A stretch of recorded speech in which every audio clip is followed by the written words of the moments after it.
Okay, I will just get us started then. So welcome to Intangible Adorations, Experience the Icon Q&A with Lisa Anita Wegner and Scott White.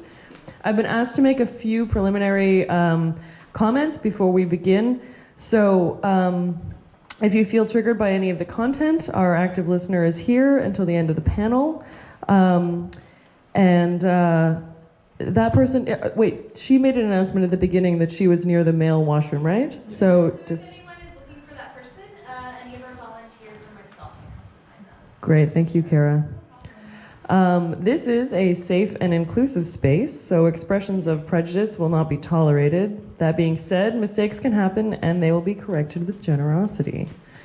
And today's about learning, sharing, collaboration, and healthy debate. And finally, this is being filmed, I think, by both. So I think the no film zone is just kind of... Just right here where we are. Yeah, so basically anywhere is fine to sit, I think, unless you kind of cross in front of a camera. I think that's it for the preamble. All right, so let me introduce our panel. So we have Lisa Anita Wegner, who is an artist. Yes. Who is an artist who works as a performer, filmmaker, installation artist, curator, programmer, speaker, and instructor. Lisa runs Mighty Brave Productions, House of Dada, and co-hosts a podcast called She's Gotta Have It! With Lisa McKeown, who is myself. She is co-creator of Intangible Adorations with Scott White. Her next project on the slate is a film version of Intangible Adorations. Lisa is also has CPTSD and Ehlers-Danlos syndrome. Scott White is a writer, composer, and director who's been working in the Toronto art scene for close to 30 years. His work has been nominated for Gemini, Canadian Comedy, and Dora Awards, and numerous nominations for Broadway World Awards, including a win for his work on a show called Bosco and Jones. He is currently working on 3 new projects, including a theater for young audience adaptation of Pinocchio, touring in French and English in the spring of 2020, a play about letting go for a regional theater, which will premiere in the fall of 2020, and a new Sherlock Holmes musical for Smile Theater, which will do an 8-week tour in the spring of 2021. Scott is a co-creator with Lisa Anita Wegner of Intangible Adorations, Experience the Icon. So, our amazing panel. And so I'm just gonna throw a couple questions out there to kind of get us started. So thank you for that. That was such an interesting and amazing experience. That is the first time I've seen that whole show in its current instantiation. So I have a couple questions for you both. So Lisa, I'll start with you. In the film, you mentioned that your art was really, really important to your experience of coming out of your real kind of like dark, cold place. And I know that another thing that's really important to you in your work is authenticity. And can you say something more about like the experience for you of creating this character and how how this character makes you feel in relation to what you said about how it saved your life? Yeah. Well, I guess with the morph suit that you guys all saw, literally I actually bought it by mistake. I was trying to get something else, and then I remember putting it on, and as soon as I was invisible, it was really incredible because I truly, like, at that point didn't know who I was. I felt like I was so broken. I could barely even function at all, and I put this suit on, and I like dropped back into myself, but I was still separate from myself. It was really an extraordinary experience. And I feel like I could drop into it and then move like I had in different times of my life, and dance like I never could dance before. So it was really incredible. Like in terms of authenticity, I didn't have to, it was no stretch. I just dropped in and then I kind of was in this really deep way, I think because I had lost my cognition almost altogether. So it was a very bizarre experience, but it really, that morph suit and that work really truly did save my life. Great, thank you. Scott, I would love to hear a little bit from you about what drew you to this project and what inspired you to suggest celebrity as a kind of additional theme. So Lisa and I actually go back a long ways. We worked together with a program with the University of Toronto called the Standardized Patient Program. Over 20 years ago was when we first met, and then we had fallen out of contact. And this year I was interested in working with new collaborators, so I put out a call on Facebook. The most amazing thing, I just put it out there and said, who wants to collaborate with me? And Lisa and I held a meeting, and she was telling me about the Uber marionette and about the work she'd been doing in the morph suit, and I was fascinated.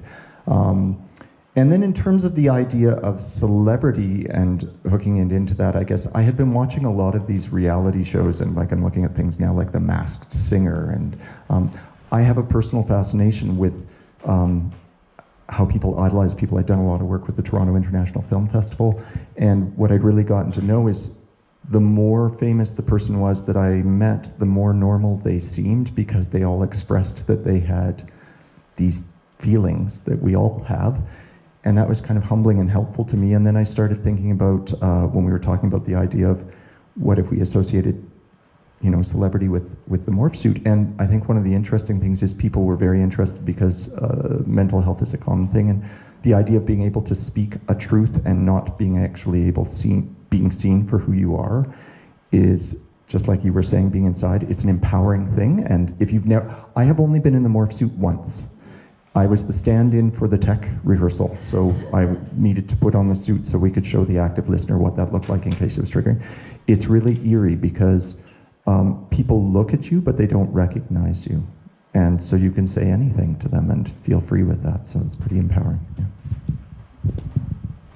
Great, thank you. I'm just gonna, I think, at this point, open it up to the audience. I have more questions, but I don't want to dominate. So is there anyone who has a question that they're interested to ask? Okay, we'll do you and then come over here.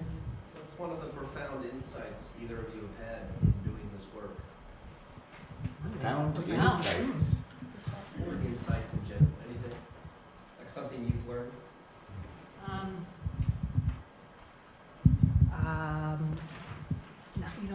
Nothing comes to mind. Nothing profound, no. I think I will tell you a story about, we had a pop star who came in and did the second one.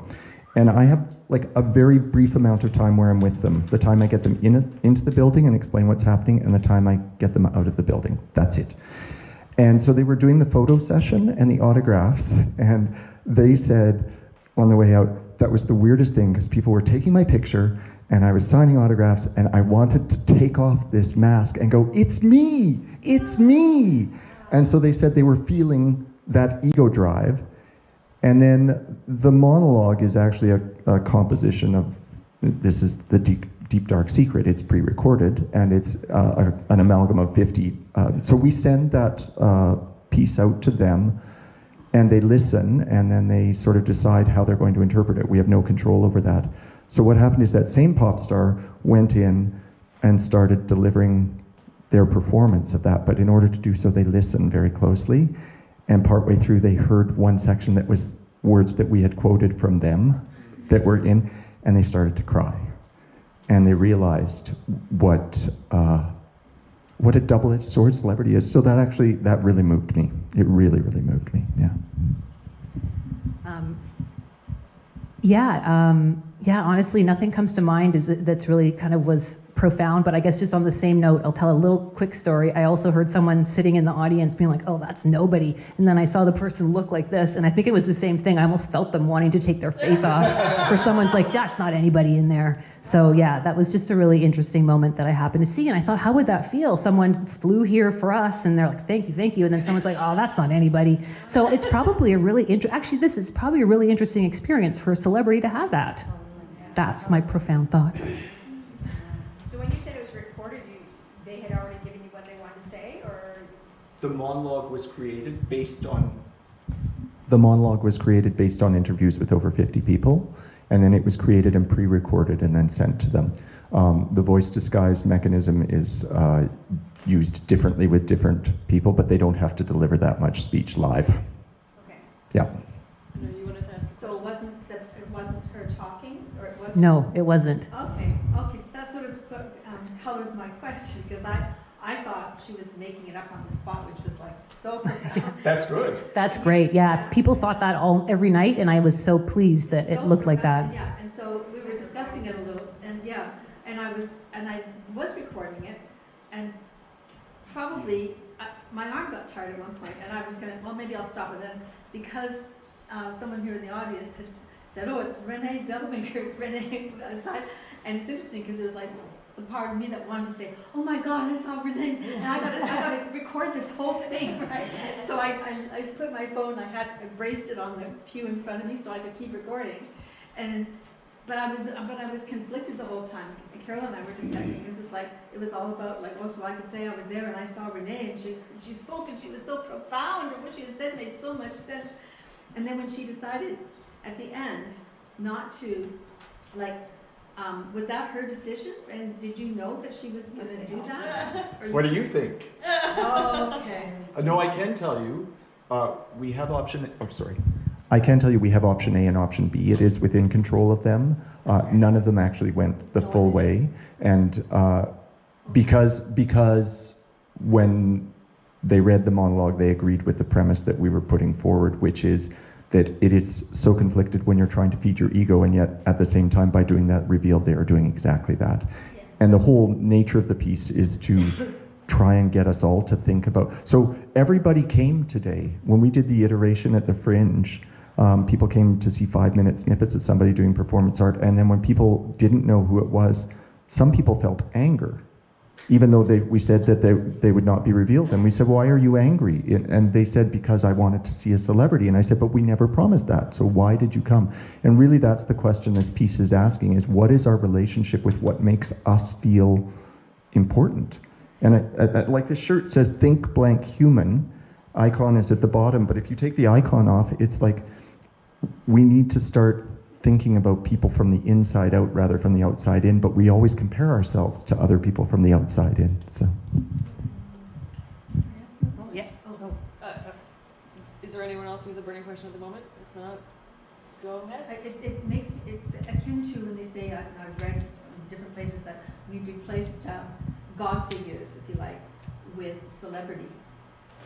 And Icons. so I imagine, this has just been so thought-provoking. I find it really has opened up so many things.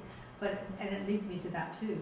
It's like this profound need that we have, and there's a connection there for sure, to finding, that who am I, whether it's existentialism or your spiritual foundation or whatever. I would imagine that you'll get questions and things going on. I would like to see this extended and carry on. This is a very valid exploration, I think.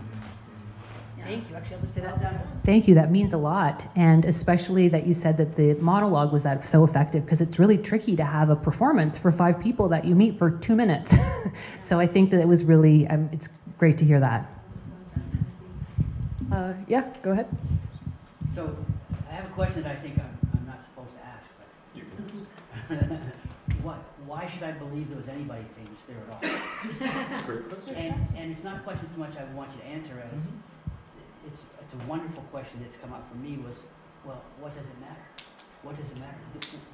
The monologue was phenomenal. The sermon was so moving and so full of truth that's if I walk out of here believing that it was just a non-famous actor up there or a famous actor, doesn't really make a difference to me and my what I take away from this.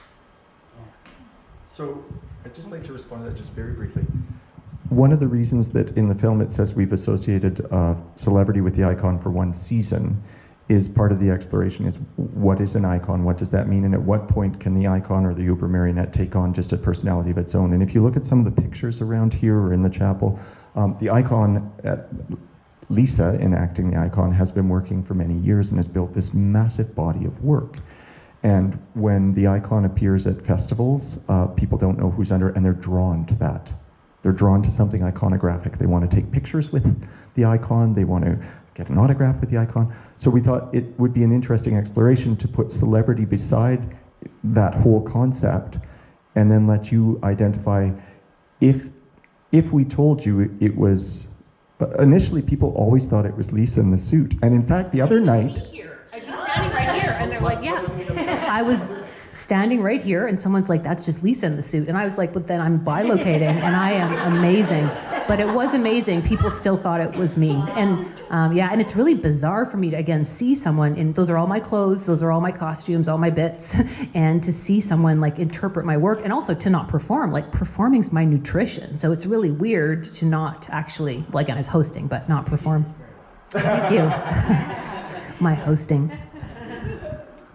Yeah, go ahead. You said this was a 5-month process of working and developing this, and I did see it at Fringe, but what are some of the challenges that you faced? I guess in terms of reaching out to celebrities, I think originally we reached out to about 500. So we realized, interestingly, it's like 100 celebrities to get one. So it's just an interesting number. But yeah, there was 500, and also we worked with publicists. Like, there was this tremendous amount of getting through to folks, getting through to the right folks, pitching it properly. So yeah, that was just this enormous project. And then at a certain point, because I want to tell stuff, I said to Scott, don't tell me who's actually booked, because I couldn't not tell my friends. So I actually don't know. No, I didn't tell anybody because I don't know. But I do know the 500 that went out. But I do know some people even suggested, they're like, I can't do it. I have a friend that might want to do it. So there was just this great big thing. So that was just one portion, but it was a really huge and also bizarre part. There's lots of other questions. Lisa, do you want? Sorry, I passed it. No, that's okay.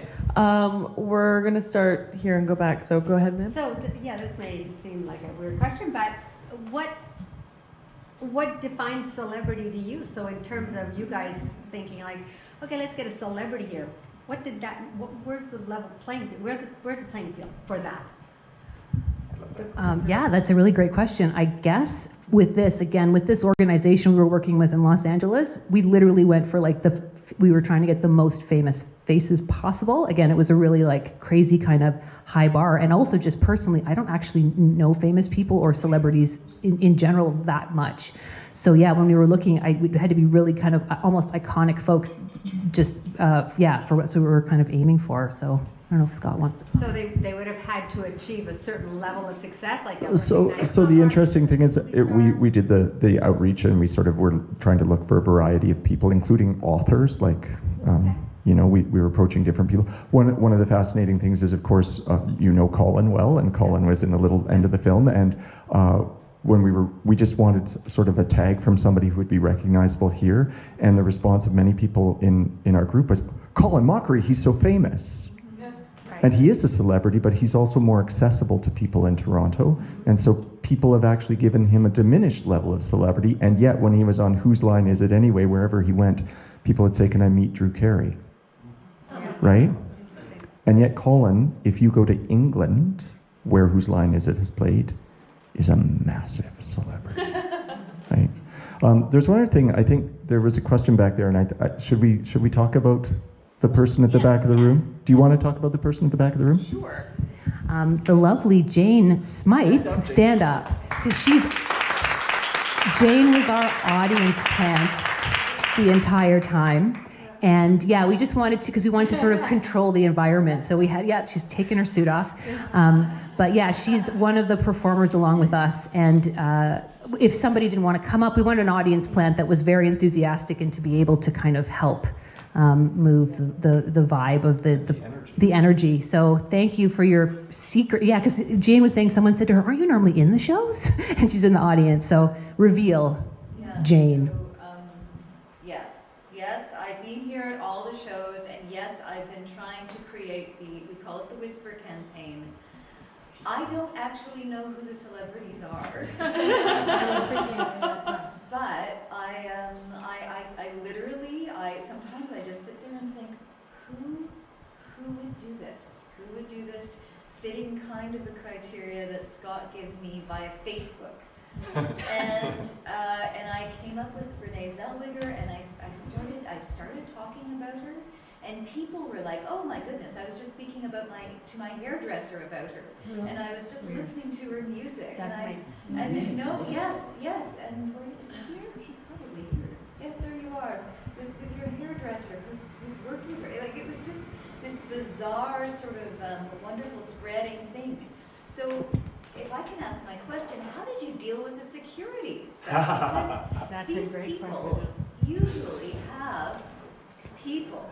So one of the secrets that Tiff will never let me tell you, so I didn't tell you this, but and Brian knows this because you've dealt with lots of famous people. Sometimes the best security is the least security as long as people are safe. So generally people were Ubering. Hoodies and sunglasses. Hoodies and sunglasses, nobody recognizes you. We had 6 routes in and out of the building. Every day I met them at a designated spot, took them in via a designated door. They had a holding area which had very cleverly disguised signs that said, "Do not disturb, Intangible Adorations." We kept those people in, they came in, and you'll notice I disappeared after the show. That was to get that person quickly changed out, and they go out an exit where they're picked up. We did have one very troubling incident on Wednesday night, our third, Tuesday, thank you. Our Icons driver, because they were doing a meeting downtown, made the unwise decision on the Yonge Street side to turn across Dundas Street and came into all that construction, and they had a personal assistant with them who phoned us and said, "We're not going to make it." So they jumped out of their Uber Oh, I didn't know this. and went to a cab a block up and walked up that block in their like scarf and hat and stuff so that they could get here, and arrived in time to do the show, but considerably later. And because I'm in motion, it was crazy because we had to get them into the building, and there was already audience milling about, and that's why I'm so tired. You were talking about what the challenges were 5 months. 5 months, a lot of it was communication as the project came closer. It just was, And I think that celebrity, when they came in last minute, even put a box on their head, because they literally were coming up the stairs and they had a box on their head, and we were like, yeah, we were there. It was literally kind of like some absurd comedy. It's amazing. I think, did you have a question? No, I just one time. Okay. Okay, sure, at the back. I am one of the performers, but I personally with mental illness, and even though the stigma of mental illness, even though I'm a nobody, it is still hard for someone who has a mental illness and to be a celebrity. And only now celebrities are just revealing that they have mental illness. And I don't know if it will make a difference, right? I mean, they did the gospel. And if they did reveal one time, how would they be? Would their mental illness be worse? Would it be better? How would society be with that reveal? Would they change? You know? That's the question for this audience. If that person had revealed, how would that change what you experienced this afternoon? If, for instance, that zipper had come down, and I can say this name safely because I know she was not in that suit, and it was Meryl Streep. If that happened, what would you say the minute you walked out that door, and how would that change how they felt about the experience? Because if they turned around and all of a sudden all the flash bulbs popped off and everything they had said up to that moment only had value because they were Meryl Streep, and what would you say when you came out the door? Versus they chose not to reveal, and you go thinking about what, and all of this, lots of performers in the room here I know, lots of people who want celebrity or fame or just money or to be good at what you're good at, and it's just that everything we do has an equal and opposite reaction, some of it positive, some of it negative, and we just have to figure out inside all of that who we are. I guess it sounds like we're wrapping up. I guess I just want to end by saying Workman and Scott and this whole team allowed me to put this piece on when I'm actually in an incredible health flare-up. I've been so sick that I was coming like in and out of consciousness almost when we were doing our tech rehearsal. And it's just been really incredible to work in small bite-sized pieces and to be really upfront about my health issues and to have the show go on. The show would have gone on even if I wouldn't have been able to be here, and that's thanks to my incredible team and a collaborator like Scott. So I just wanted to say that it was really incredible that this show literally could go on. Yeah, I know I'm here now, but it was looking like actually some of the other performance artists too were quite ill and maybe weren't able to come, and we came every day and did the show. So thank you guys so much for coming. And thank you everybody for helping me put on my crazy dream of bringing celebrities into Workman Arts. They were in the kitchen. There was a celebrity locked in the kitchen one day. Thank you. Thank you, everyone.